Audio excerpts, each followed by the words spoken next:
سورت ناس پارہ 30واں۔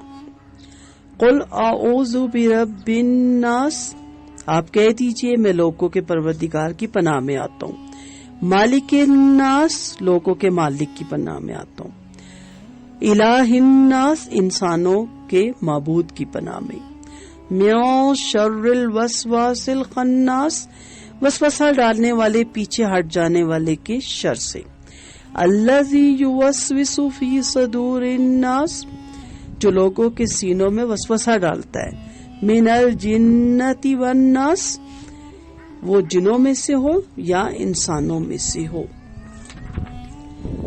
اس صورت میں 5 مرتبہ لفظ الناس آیا، اس لیے اس صورت کا نام صورت ناس رکھا گیا۔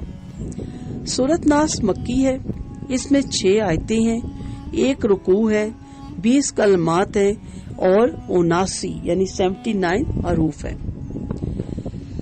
شیطان، اس کے چیلوں اور ہر قسم کے شر سے اللہ تعالیٰ کی پناہ میں آنا اس صورت کا موضوع ہے۔ احادیث میں سورت فلق اور سورت ناس کی مشترکہ فضیلت آئی ہے، اور ایسی صحیح احادیث آپ جو سورت فلق جب میں آپ کو ریکارڈ کر کے بھیجوں گی اس میں یہ تمام احادیث دوبارہ کوٹ کر دوں گی۔ حضرت علی رضی اللہ عنہ بیان کرتے کہ ایک بچھو نے نبی کریم صلی اللہ علیہ وسلم کو نماز میں ڈس لیا۔ جب آپ نماز سے فارغ ہوئے تو فرمایا، اللہ تعالیٰ بچھو پہ لعنت کرے، یہ نہ کسی نمازی کو چھوڑتا ہے اور نہ کسی اور کو چھوڑتا ہے۔ پھر آپ نے پانی اور نمک منگوا کر اس کے سورت ناس پارہ 30واں۔ قل اعوذ برب الناس، آپ کہہ دیجئے میں لوگوں کے پروردگار کی پناہ میں آتا ہوں، مالک الناس، لوگوں کے مالک کی پناہ میں آتا ہوں، الہ الناس، انسانوں کے معبود کی پناہ میں، من شر الوسواس الخناس، وسوسہ ڈالنے والے پیچھے ہٹ جانے والے کے شر سے، الذی یوسوس فی صدور الناس، جو لوگوں کے سینوں میں وسوسہ ڈالتا ہے، من الجنۃ والناس، وہ جنوں میں سے ہو یا انسانوں میں سے ہو۔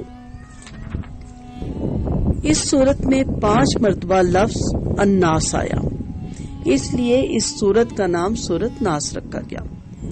صورت ناس مکی ہے، اس میں 6 آیتیں ہیں، 1 رکوع ہے، 20 کلمات ہیں اور 79 یعنی 79 حروف ہیں۔ شیطان، اس کے چیلوں اور ہر قسم کے شر سے اللہ تعالیٰ کی پناہ میں آنا اس صورت کا موضوع ہے۔ احادیث میں سورت فلق اور سورت ناس کی مشترکہ فضیلت آئی ہے، اور ایسی صحیح احادیث آپ جو سورت فلق جب میں آپ کو ریکارڈ کر کے بھیجوں گی اس میں یہ تمام احادیث دوبارہ کوٹ کر دوں گی۔ حضرت علی رضی اللہ عنہ بیان کرتے کہ ایک بچھو نے نبی کریم صلی اللہ علیہ وسلم کو نماز میں ڈس لیا۔ جب آپ نماز سے فارغ ہوئے تو فرمایا، اللہ تعالیٰ بچھو پہ لعنت کرے، یہ نہ کسی نمازی کو چھوڑتا ہے اور نہ کسی اور کو چھوڑتا ہے۔ پھر آپ نے پانی اور نمک منگوا کر اس کے اوپر ملا اور ساتھ ساتھ قل یا ایھا الکافرون، قل اعوذ برب الفلق اور قل اعوذ برب الناس پڑھتے رہے۔ رب، بادشاہ اور معبود صرف اللہ تعالیٰ کی ذات ہے۔ اللہ تعالیٰ نے نبی کریم صلی اللہ علیہ وسلم کو حکم دیا کہ آپ کہہ دیں کہ میں لوگوں کے رب، لوگوں کے بادشاہ اور لوگوں کے معبود کی پناہ میں آتا ہوں۔ رب، پروردگار کا مطلب ہے جو ابتدا ہی سے جبکہ انسان ابھی ماں کے پیٹ میں ہوتا ہے اس کی اصلاح اور تدبیر کرتا ہے یہاں تک کہ وہ عاقل اور بالغ ہو جاتا ہے۔ یہ اصلاح اور تدبیر کرنا چند محض افراد کے لیے نہیں بلکہ تمام انسانوں کے لیے، اور تمام انسانوں ہی کے لیے نہیں بلکہ اللہ تعالیٰ کی تمام مخلوقات کے لیے ہے، چونکہ انسان کو دیگر تمام مخلوقات پر شرف اور فضل حاصل ہے، اس لیے بطور خاص انسانوں کا ذکر کیا۔ جو ذات اس قدر عظیم قدرت رکھتی ہے کہ تمام انسانوں کی پرورش اور نگہداشت کرتی ہے، وہی اس لائق ہے کہ کائنات کی حکمرانی اور بادشاہی بھی اسی کے پاس ہو، اور جو تمام کائنات کا پروردگار ہو، پوری کائنات پر اسی کی بادشاہت ہوتی ہے۔ وہی ذات اس بات کی مستحق ہے کہ صرف اسی کی عبادت کی جائے اور وہی سب کا معبود ہے۔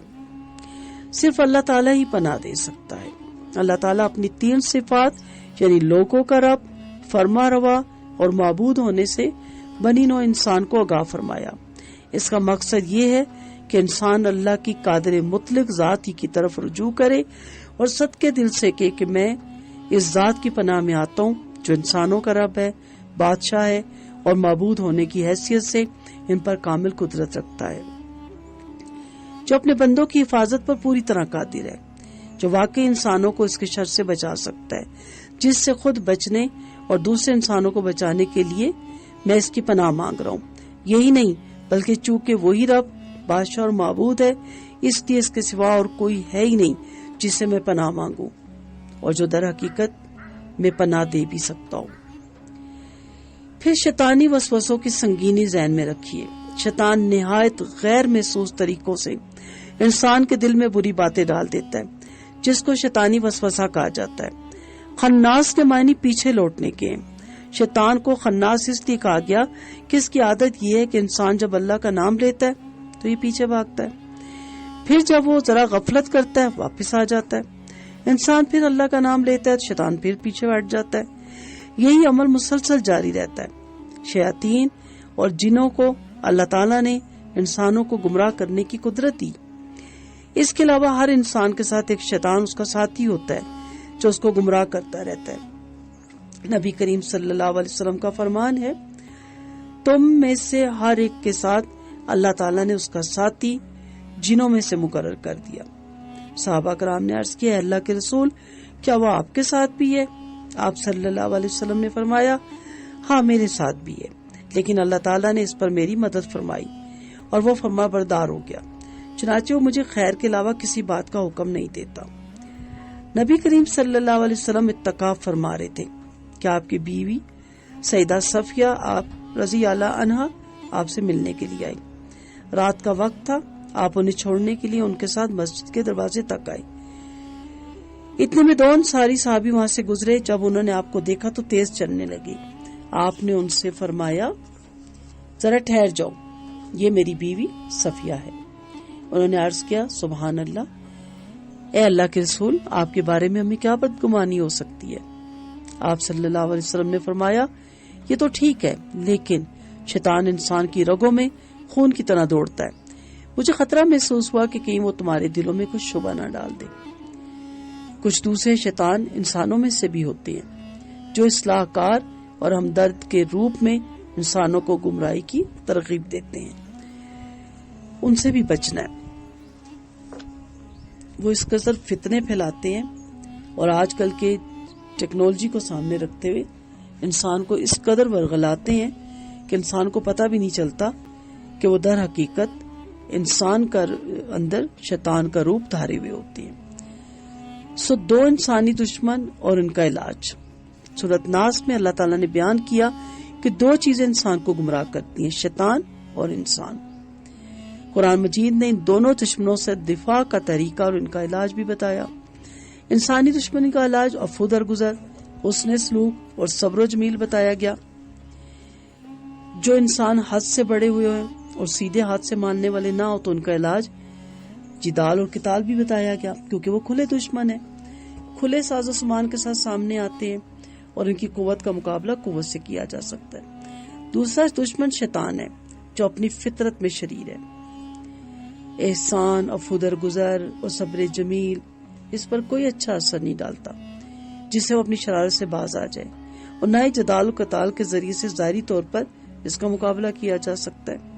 یہ دونوں قسم کی نرم اور گرم تدبیریں صرف انسانی دشمن کے مقابلے میں چلتی ہیں، اس لیے شیطان کا علاج صرف اللہ تعالیٰ کی پناہ میں آنا ہے اور اس کے ذکر میں مشغول ہونا ہے، جس کی قرآن مجید میں جا بجا تلقین کی گئی، اور اسی پر قرآن کا اختتام بھی کیا گیا۔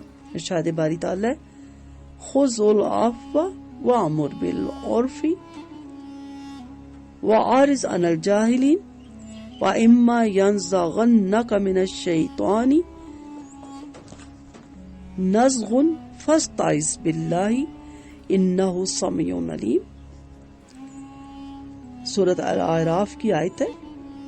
آیت نمبر 199 اور 200۔ آپ ان سے درگزر کیجئے اور نیک کام کا حکم دیجئے اور جاہلوں سے کنارہ کیجئے، اور اگر آپ کو شیطان کا کوئی وسوسہ ابھارے تو اللہ کی پناہ مانگیے، بے شک وہ خوب سننے والا جاننے والا ہے۔ اسی طرح آپ کو سورۃ مومنون آیت نمبر 96 98 تک آیتیں مل جائیں گی، اور حامیم سجدہ میں بھی 34 سے 36 تک آیات مل جائیں گی۔ ان تینوں مقامات پہ انسانی دشمن کا دفاع، احسان، عفو درگزر اور صبر جمیل بتایا گیا۔ اگر اس میں کامیابی نہ ہو تو جہاد اور قتال بتایا گیا۔ مومن شخص دونوں صورتوں میں کامیاب رہتا ہے، ناکامی مومن کے لیے ہے ہی نہیں۔ غالب آ گیا تو بھی کامیاب، شکست کھا کے شہید ہو گیا تو آخرت میں بے پناہ اجر و ثواب ملے گا۔ غرض انسانی دشمن کے مقابلے میں ہار بھی مومن کے لیے نقصان دہ نہیں، جبکہ شیطان ایسا دشمن ہے کہ اس کا معاملہ ایسا نہیں ہے۔ شیطان کی خوشامد کرنا اور اس کو راضی کرنا بھی گناہ ہے، اور اس کے مقابلے میں ہار جانا تو آخرت کو تباہ کر دینا ہے۔ اس لیے شیطان دشمن سے دفاع کے طور پر اللہ تعالی کی پناہ لینی چاہیے، اور یہی اس کا علاج ہے۔ اور اللہ کی پناہ کے سامنے شیطان کی ہر تدبیر کمزور، ضعیف اور بے اثر ہے۔ یہ صورتیں، سورۃ فلق، ناس، یہ بہترین صورتیں دی گئی ہمیں شیطان سے بچنے کے لیے۔ آیات مبارکہ کی حکمتیں دیکھتے ہیں اور تقاضے دیکھتے ہیں۔ انسان کی فضیلت کے پیش نظر 5 بار لفظ الناس کو ذکر کیا گیا، اور اس صورت کا اختتام بھی اسی لفظ پہ کیا گیا۔ پھر انسانوں اور تمام کائنات کا رب، بادشاہ اور معبود صرف اللہ تعالیٰ ہے، تو وہی اس لائق ہے کہ اس کی بندگی کی جائے اور اس سے پناہ مانگی جائے۔ ہمیں کیا ہوتا ہے، جب کوئی ذرا سی کوئی پریشانی لاحق ہوتی ہے تو ہم فوراً مرشد، پیر ڈھونڈنے شروع کر دیتے ہیں، اور تویز، دھاگے، گنڈے اور پتہ نہیں کیا کیا گلے میں لٹکا لیتے ہیں۔ سو اللہ کی ذات ہے، اسی کی بندگی اور اسی سے پناہ مانگی جائے۔ پھر شیطان بڑے پوشیدہ طریقے سے انسان پر وسوسہ ڈالتا ہے، اور ذکر الہی سے ذرا سی غفلت کی وجہ سے اس پر حاوی ہو جاتا ہے۔ اس لیے انسان کو ہر وقت ذکر الہی میں مشغول رہنا چاہیے، اور شیطانی وسوسوں سے اللہ کی پناہ مانگنی چاہیے۔ پھر ایک اور چیز ہم نے دیکھی کہ جس طرح خود برے کاموں سے بچنا انسان کے لیے ضروری ہے، اسی طرح مسلمانوں کو اپنے بارے میں بدگمانی کا موقع دینا بھی درست نہیں۔ اگر کوئی ایسا موقع آ جائے تو بات واضح کر کے تہمت کے موقع کو ختم کر دینا چاہیے۔ انسانی دشمن کا علاج عفو درگزر، حسن سلوک اور صبر و تحمل سے کرنا چاہیے۔ اس سے وہ دشمن بجائے دشمنی کے محبوب بن جائے گا۔ لیکن اگر یہ تدبیر کارگر نہ ہو تو پھر قوت یعنی جہاد اور قتال کے ذریعے اس کا علاج کیا جائے۔ پھر ہم نے دیکھا مومن ہر حالت میں خوش نصیب ہے، اگر دشمن پر غلبہ پا لے تو بھی کامیاب، شہید ہو جائے تو بھی کامیاب۔ یہ اعزاز مومن کے علاوہ کسی کو حاصل نہیں۔ شیطان انسان کا کھلا دشمن ہے، جس سے مقابلے کے لیے انسان کو ہر وقت تیار رہنا چاہیے، اور کسی بھی موقع پر ہار تسلیم نہیں کرنی چاہیے، کیونکہ شیطان کے مقابلے میں ہار جانا آخرت کو تباہ اور برباد کرنا ہے۔ صرف اللہ تعالیٰ کی پناہ سے شیطان کا مقابلہ کیا جا سکتا ہے، اس لیے انسان کو کثرت کے ساتھ اعوذ باللہ والی جو کلمات ہیں وہ کرنے چاہیے، یعنی وہ دعائیں پڑھنی چاہیے جن میں شیطان سے پناہ مانگنے کا ذکر ہے، اور صبح شام 3 بار سورۃ اخلاص، سورۃ فلق اور سورۃ ناس پڑھنی چاہیے، اور فرض نماز کے بعد 1 دفعہ ان سورتوں کو پڑھ لینا چاہیے۔ اب ہم اپنا جائزہ لیتے ہیں، اور یہ آپ ڈائری بنائیں، کیونکہ آپ لیکچر سن لیتے ہیں پھر وہ محو ہو جاتا ہے، ذہن میں نہیں رہتا۔ ڈائری بنائیں۔ پہلا کوسچن ہے، لوگوں کا رب، بادشاہ اور معبود کون ہے؟ تفصیل سے بیان کریں۔ دوسرا کوسچن ہے، کیا اللہ تعالیٰ کے سوا کوئی اور پناہ دے سکتا ہے؟ وضاحت کیجیے۔ میاں شر الوسواس الخناس کی تفسیر بیان کیجیے۔ جہاں تہمت لگنے کا خطرہ ہو وہاں کیا کیا جائے؟ سبق کی روشنی میں جواب دیجیے۔ شیطان کس قدر تیزی سے وسوسہ ڈالتا ہے اور اس سے بچاؤ کیسے ممکن ہے؟ جواب دیجیے۔ انسان کے 2 بڑے دشمن کون سے ہیں اور ان کا علاج کیا ہے؟ تفصیل سے بتائیے۔ موذی جانور کے ڈسنے کا حدیث میں کیا علاج تجویز کیا گیا؟ تحریر کیجیے۔ اب کچھ عبارتیں میں بولوں گی، رائٹ اور رونگ کی علامت آپ نے لگانی ہے۔ نمبر 1، نماز میں ایک بچھو نے نبی کریم صلی اللہ علیہ وسلم کو ڈس دیا تو آپ نے اس پہ لعنت فرمائی۔ نمبر 2، لوگوں اور پوری کائنات کا رب، بادشاہ اور معبود صرف اللہ تعالیٰ ہے۔ نمبر 3، نہایت غیر محسوس طریقے سے انسان کے دل میں بری باتیں ڈالنے کو وسوسہ کہتے ہیں۔ نمبر 4، انسان سے دشمنی کرے تو اس کا علاج صرف جدال و قتال ہے۔ پھر انسان کو تہمت والی جگہوں سے خود بچنا چاہیے۔ ذکر الہی سے شیطان بھاگتا ہے۔ شیطان کا علاج صرف اللہ تعالیٰ کی پناہ میں آنے سے ممکن ہے۔ خوشی اور مصیبت ہر حال میں مومن کے لیے کامیابی ہے۔ ان کے جواب آپ نے خود تحریر کرنے ہیں۔ وآخر دعوانا ان الحمد للہ رب العالمین۔